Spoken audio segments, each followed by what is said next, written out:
Several months ago, we first interviewed Patrick Cockburn, author of the most authoritative book on ISIS, ISIL, or whatever you wish to call it, the jihadi organization which is wreaking havoc in the Middle East, but wreaking it with a method. Subsequently, much of what Patrick said has been vindicated by events. Patrick Cockburn has argued that the air war launched by the United States to defeat ISIS would not work. But as we meet, a number of countries in the European Union, Britain and France in particular, are planning another little adventure in Syria on the excuse that they're out to defeat ISIS, but in reality with other motives. So it's very useful to have Patrick with us again. Patrick, welcome. Thank you.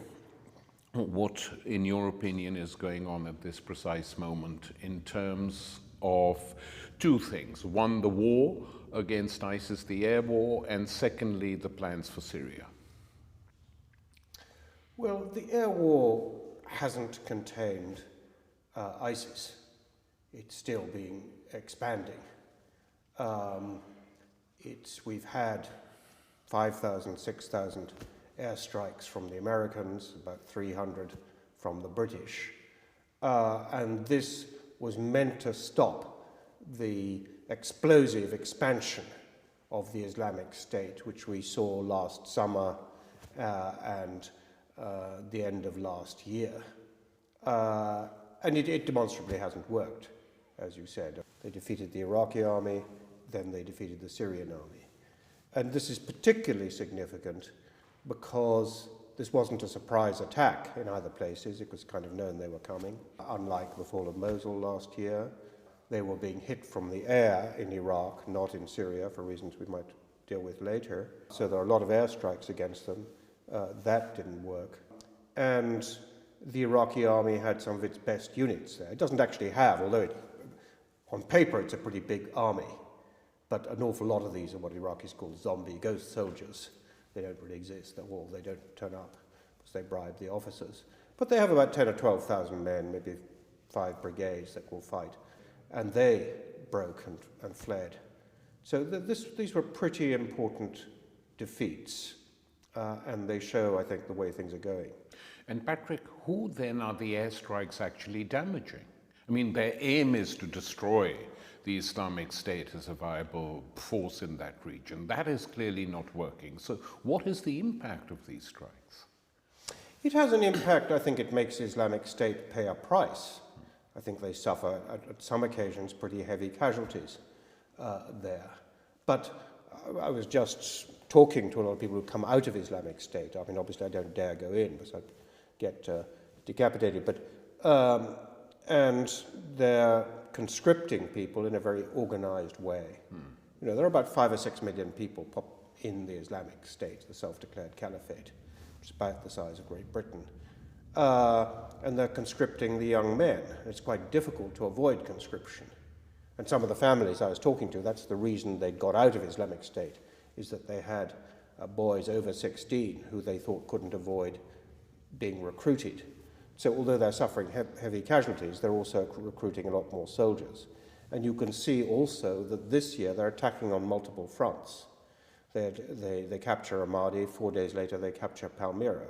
They couldn't really have done that last year. They were moving their main forces around. And they have, sorry, just one other point. I think that they've adapted their tactics to airstrikes, that it's much more quasi-guerrilla tactics now. And so you notice that they don't hold, in Iraq and Syria, they don't often hold a city or a town. They move out. Then usually there's a lot of stuff in the media about how they're imploding and so forth. And then they counterattack elsewhere. And this has happened again and again. So they're not in a fixed position where they can be hit from the air. And Patrick, we've speculated before, but where is the money coming from and the weaponry for them to carry on like this? Traditionally, people say money, they're pretty well organized, as I said. So they tax people, they tax salaries, they tax the markets, they tax the roads, particularly road tax, you can get a lot of money. And they also control most of the oil and gas fields in Syria and some in Iraq. You can make money from that, except the Americans have been hitting those, so it's more difficult to produce good quality oil. There's sort of bad quality oil produced in backyards and so forth. But the crucial question which people ask in the area is, are they being funded from the Gulf, from private donors, billionaires and so forth? If you ask any Kurdish or Iraqi Shia leader in Baghdad or elsewhere, they'll say yes, they definitely are getting money there because they seem to have much more money than they should have. An ordinary Islamic State fighter gets about $350, $400 a month. Not a lot, but it's sort of pocket money because otherwise his food is provided free, fuel, many other perks, maybe accommodation. So they seem to have more money than they ought to if they're relying on simply the money they can raise from taxation and oil and a few other things. And the weaponry they buy in the open market. Yes, open market, first of all, a lot captured in Mosul and elsewhere, and you can see that because they put these triumphalist pictures online, sometimes of them executing prisoners, but also the sort of vehicles full of ammunition and, that they've captured. There's also big sort of arms markets in the area, and they probably also get some delivered from the Gulf, not necessarily directly, but maybe to other groups, because suddenly you see missiles and other quite sophisticated, very sophisticated weaponry that in theory is only being supplied to so-called moderate opposition. What, in your opinion, is going on in Syria? I mean, a number of reports, being leaked by one side or the other. The French intelligence is saying that ISIS was actually armed and created by Assad. The DIA report saying that they would be prepared to tolerate a Salafi protectorate in the region, etc., etc. Is any of this true, Patrick? I think as it's stated, it's untrue and misleading. But, was it in the interests of Assad that the opposition to him in 2011 should be A, militarized, and B, monopolized by jihadis, who would therefore alienate a lot of Syrians, who would have nowhere to go but Assad, and might alienate some outside powers? So this is true, but it's also true that Arab Muslim leaders, for 50 years longer, have thought rather a good idea if the opposition to me were a bunch of extreme fundamentalists, because that'll be in my interest. So there's nothing particularly amazing about this. But then that moves on to sort of Middle East conspiracy theories, that the whole of ISIS was created by Assad. And just no. Assad, why did it grow so fast? Because it was developed in Iraq, because they had a lot of military experience, they had cadres, etc. And when 2011, when you had the uprising in Syria, the ISIS immediately saw it as a great opportunity, and it came out of the Sunni community in Iraq, and 60% of Syrians are Sunni Arabs. It had an enormous new constituency to which it could appeal and to which it could take control. So there are very commonsensical reasons this happened, not these great conspiracy theories. But precisely given its sort of Sunni fundamentalist character, it wouldn't make sense for the Syrian regime to be in favor of it in any serious way, apart from using it or thinking they could use it. No, politically it's in their interests, but I don't think it's in the short term. Militarily it isn't, because one of the reasons these groups grow so fast is that they're militarily very effective. They have experienced people, they are well organized, they're tightly disciplined. So if you places like Raqqa, now their capital, they didn't actually capture in 2013, but at that time a lot of locals thought, well, these new guys may be pretty crazy, but at least we get a form of security, while previously you had sort of opposition movements that either didn't have any security, provide any security, or were sort of half bandits themselves. So instead of this sort of primal anarchy, you had this sort of theocratic, dangerous theocratic state set up, which does guarantee a form of security. Patrick, if we look at the map of the Middle East now, where there's been conflict since the Americans took Iraq in the first place, we have Iraq, which is effectively split. We see Syria, which is in a state of total disintegration. We see fighting going on in the Yemen. Where is this all going to lead to? What do you think Western interests are now in this region as we speak? Yes, and it's sort of worse even than you say. I mean, that you have the state systems collapsing, disintegrating in the three countries you mentioned, in Iraq and Syria and Yemen. Saudi air attacks continuous. The one institution that sort of held Yemen partly together was the army. The Saudis are destroying that. We have Libya, we have Somalia, of course. We have an uncertain situation in northeast Nigeria in that area. So there are really 7 countries in which the state system has collapsed. Now, initially, I think from the point of view of the Western powers, they were rather glad to get rid of leaders or hoped to get rid of leaders who had sort of resisted their policy, not very effectively, and really posed no threat, like Assad in Syria or like Gaddafi in Libya. But then they discovered, having got rid of them, and often with a sort of, let's say in Libya, sort of a belief, perhaps real, perhaps propaganda, that there was a sort of moderate opposition with pro-West everything waiting in the wings. And I think they actually believed it for a time, but instead they had a vacuum and they had anarchy, which is being filled by extreme Salafi jihadis. I don't think they planned that. I think it was sort of what they intended to do had the reverse effect. It's not really in Western interest that Libya should be an anarchy in which Al-Qaeda type groups are growing stronger, which all those workers who used to go and work on Libyan building sites, I used to see them when I was in Tripoli, and I probably never saw a Libyan manual worker, people from Mali, people from Sierra Leone, and now there's no work for them there, and it's dangerous for them there. Of course, they press on into these leaking boats to try and get to Europe. What the hell did they think was going to happen in Libya after they got rid of Gaddafi? They'd seen what happened in Iraq. I mean, in Iraq, they planned to destroy every remnant of the old regime, which they more or less did and handed over to a new people. So at least it was a bad plan, but there was some plan. We're going to hand over power to the Shia in Iraq. In Libya, they didn't have a plan at all. And in Yemen, they seem to have no plan either. So this is what is worrying. That in terms, I mean, if you compare it to the 19th and 20th century European empires and imperialisms, they had a plan.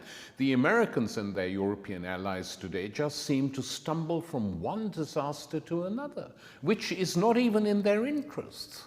I know, it's quite extraordinary. The Americans used to make such play that their drones were attacking Al-Qaeda in the Arabian Peninsula, based in Yemen. And every so often they'd announce that some important lieutenant of bin Laden had been killed. Never seemed to make any difference. And now we have this war which they support, this air war conducted by Saudi Arabia and its allies, and suddenly Al-Qaeda in the Arabian Peninsula controls a whole province, controls one of the largest cities there. Why does it happen? Well, I think they've never found a solution to a major dilemma, which is that Western power in the region depended on an alliance with the major Sunni states, Saudi Arabia, Qatar, but Turkey, Egypt, But these are also the states that are sympathetic to, supportive of Sunni communities in Iraq and Syria, and communities in which Al-Qaeda and Islamic State are rooted. And therefore, it's been very difficult for them to do anything effective against Islamic State. Because, yes, in Iraq, at Ramadi, they attacked ineffectively with their aircraft, but the Islamic State took the city. But Palmyra, defended by the Syrian army, they didn't even try to do that from the air, because that might have offended their Sunni allies, because it could have been taken as supporting Assad, which in a sense it would have been. But as there are only two sides, and the main opposition to Islamic State is obviously the Syrian army in Palmyra, but also Damascus and Aleppo and Homs and Hama, that if you don't do that, actually your involvement is marginal. So they focus on supporting the Syrian Kurds, who are important in one area but not in most of the country, and attacking the oil facilities. Patrick, let's go to Kobani and the Kurdish struggle in Syria. I mean, when this started off, that region became a sort of point for many refugees of, Christians, unorthodox Muslims, tiny sects of Christians, sects of Muslims, going there as a refuge. But more recently, and you've written about this, which is where I first read it, is that the Kurdish militias have been engaged in ethnic cleansing of Syrian Arabs from that region. I mean, given that this is contrary to what was their policy at the beginning, this is surely going to leave a mark on what is going on in that area. It's a sort of pretty depressing development. It is depressing, but it's symptomatic of everything that's happening in Iraq and Syria. That basically no community is going to stick around to find out what happens to them when the other side wins. So not just in this area, in northeast Syria, where the Kurdish, the PYD and the YPG, the militia, the paramilitary forces are pretty well disciplined, and I think are not overtly ethnic cleansing. On the other hand, when you go to places where they've been fighting, there's a presumption on the part of the commanders and the Kurdish soldiers that Arab villages, Sunni Arab villages, will be sympathetic to Islamic State. And that's true in Iraq as well. If you're a Sunni where the militias are much less disciplined, if you go to sort of villages which have been taken, let's say, by the Kurds, or indeed by the Iraqi Shia or the Iraqi army, if the Sunni Arab villages have run away, they say, well, look, it's proof that they ran away with Daesh, with ISIS, so they obviously supported them. And then you say, well, what if they stayed? Well, that means they're sleeper cells waiting to attack us. Well, there you go. So you see, you don't win in either case. When Ramadi was falling, a lot of the Sunni fled from Ramadi to try to get into Baghdad. But the checkpoints, the army checkpoints, wouldn't let them into Baghdad. Because again, there's this paranoia about sleeper cells. And when some of them do get into Baghdad and they rent a house or a room in some area, which is mainly Shia, then local neighbors turn up threatening them. Because again, there's a paranoia, you come secretly to start planting car bombs and so forth. I don't think I've ever known in my lifetime, Patrick, such a bad situation in the Middle East, with no hope at all. On the one side, you have the Western powers manipulating, intriguing, bombing, occupying.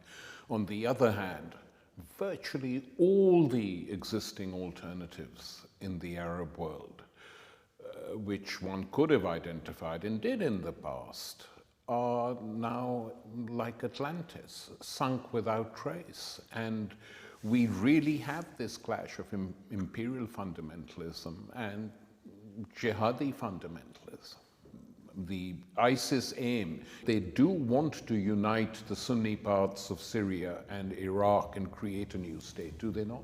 And then what will the United States do? Deal with them like they've dealt with similar governments in the past? I mean, the Saudis are not that different in some ways. You know, there are clearly those in Washington and elsewhere who think like that, but I think they're wrong.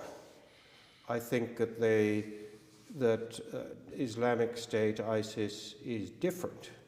It's different from the other jihadi groups. It's quite similar to the Taliban in some ways. Well, I would think of them as being a sort of Islamic Khmer Rouge, you know. Taliban, yes, in many ways similar in their ideology, but Taliban very much, you know, a Pashtun, a Afghan phenomenon. And very rooted. And very rooted there. That was one of its strengths. That isn't true of ISIS. It is, and insofar as it's rooted in a community, it's rooted in the Sunni community. You know, and there are what, 1.5 billion Sunnis in the world. So that's a big reservoir compared to Taliban. It's an interesting comparison as the Islamic equivalent of the Khmer Rouge. Well, you know, I could point out that the Americans, after all, did support the Khmer Rouge for a long time as well back. Oh, sure, yeah. I think that, you know, ISIS was very proud of destroying the Sykes-Picot line. Sykes-Picot get blamed for everything, basically all those arrangements, contradictory arrangements reached by the British and the French during the final collapse of the Ottoman Empire. But we were in contact with one ISIS fighter who later defected for different reasons. And he was originally self-recruited, he wanted to join up in Fallujah, which is about 40 miles west of Baghdad, and was trained there. And then later he was trained in Raqqa, the Syrian capital of ISIS. And so we said, you know, was that because you had better training over there or more facilities? He said, no, they want us to be trained in both places to show that the old national boundaries didn't exist anymore. So they took all the trouble of taking fighters quite a long way from Iraq to Syria to make this point. And he said, when we got to the frontier, which no longer existed, we all cheered. We all thought this was a great achievement. Patrick, the sort of gung-ho line being taken in Paris and London about the necessity to intervene in Syria. I mean, they've always been like that, but now it's coming up again of a further intervention in Syria itself, supposedly to defeat ISIS. What do you think? I think that they genuinely don't know what to do, because there they are, they're trying to get rid of, they say they are against the Islamic State, which I think they are. I think they're genuinely frightened of it, with good reason. But they're also trying to get rid of Assad. And the Syrian army is quite obviously, when you look at the map, the main opponent of Islamic State. Assad goes, the Syrian army may disintegrate, creating a vacuum, which will only benefit Islamic State. And they haven't sort of dealt with this problem. When you talk to them, there's sort of fantasies that we support the Syrian moderates. But there aren't any. Nobody who say, well, where are they? And even serious people like Robert Ford, the former American ambassador to Damascus, who was the main American cheerleader for the Syrian rebel moderates and resigned from the administration because of it, earlier this year said, I don't support them anymore because the whole of the Syrian opposition, that part of it not controlled by Islamic State, is now controlled by Jabhat al-Nusra and al-Qaeda affiliates, who are no different from Islamic State. So Britain, France have sort of resorted to this sort of fantasy and wishful thinking. There's also the question that, you know, we've been talking about how the state system in the Middle East is collapsing, but these European states also are much weaker as state machines. They're militarily much weaker, and the British can make a few airstrikes every few days, but it's really pretty limited. Same thing with the French. They lack popular support for any foreign venture. Really, I think the state system in Western Europe, when it comes to these adventures, are much weaker than it used to be. And they can't basically do it without the United States. They can't do it without the United States, and they've been sort of trailing behind the United States.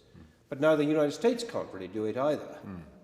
So they're left with that, with an inability to do anything. And this is sometimes taken as somehow they're complicit with this and it's in their interest, but I don't think it's in their interest at all.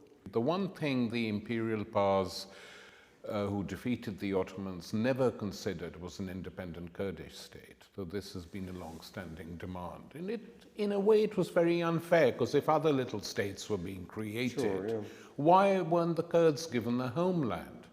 And a lot of water, of course, has now gone under the bridge, but do you think there is any possibility of the Kurds ever getting their own? So, I mean, the Turks are completely opposed to it, as we know. But might it not still happen?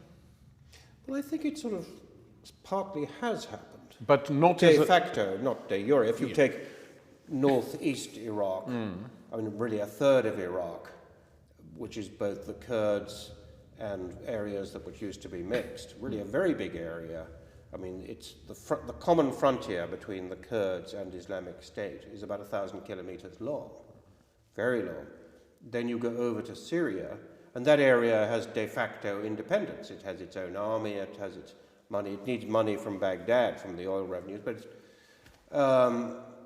in almost any sense, it is independent.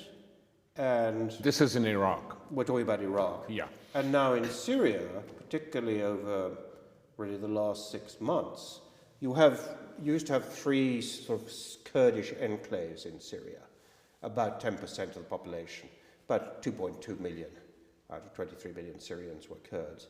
And they were Kurds who'd been sort of included in Syria when the frontier was drawn up between Turkey, modern Turkey, and Syria. The Syrian regime was extremely racist. It wouldn't allow people to speak Kurdish. It changed all the names to Arab names. The Kurds are now changing them back. You weren't allowed to have an Arabic called Kurdish. You had minimal rights. There was an attempt, and this is adding to differences, there was an attempt to establish an Arab belt along the frontier, about 9 kilometers wide. So Kurds were kicked out, Arabs were brought in. That's one of the reasons for ethnic tensions there. And then 2011, we have the uprising. 2012, the Syrian army withdraws from these Kurdish areas to focus fighting the main rebel strongholds. Now, what the Kurds have done is they've linked up 2 of these big enclaves. This is one of the reasons the Turks are so frightened, that they see this de facto Kurdish state being established in northeast Syria. Turkey is, of course, the big one. Absolutely. I mean, what will Turkey do? Because so far, in 2011, one might have thought all this would be rather in their interests, because they had quite a lot to offer. I mean, there's no question Turkey was a better place to live than Syria or most of these other dictatorships. But they backed the jihadis. They claim they don't back Islamic State, but then when you they say, when you ask them, well, what do you think of the Syrian Kurds? Well, they're just as bad. They're terrorists also. What about Assad? He's even worse terrorist. It's noticeable that people, schoolgirls from England, speaking neither Turkish nor Arabic, seem to find it extremely easy to get from Turkey into Syria. So, they say, how can we close the border? It's so difficult, it's so long, and so forth. This, I think, is basically nonsense. They didn't want to do this. But there's no great popular appetite in Turkey for intervention. No. And, one general was saying the other day, he said, conceivably we might get in, and then the next big problem is how we get out. And this is pretty realistic to my mind. Patrick, I think we end on that note today, but we will resume this in a few months' time because the situation is going to carry on. I fear so. Thank you.